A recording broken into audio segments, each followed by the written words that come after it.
تو کیا اسے ایم اے کے امتحان میں بیٹھنے کی اجازت دی جا سکتی ہے؟ کیا اسے 16ویں کی جماعت میں بیٹھنے کی اجازت دی جا سکتی ہے؟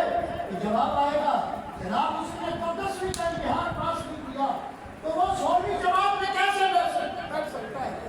تو میرا جواب یہی ہے، میرے آقا و مولا بلا تفصیل و بلا تشریح، میرے آقا و مولا ہمیں سمجھانا یہ چاہتے ہیں لوگوں جو اس میں کامیاب ہوا، جو قبر کی منازل میں کامیاب ہوا، وہ اگلی منزلوں پر بھی کامیاب ہو جائے گا۔ جو اس میں ناکام ہو گیا وہ اگلی منزلوں میں بھی ناکام ہو جائے گا۔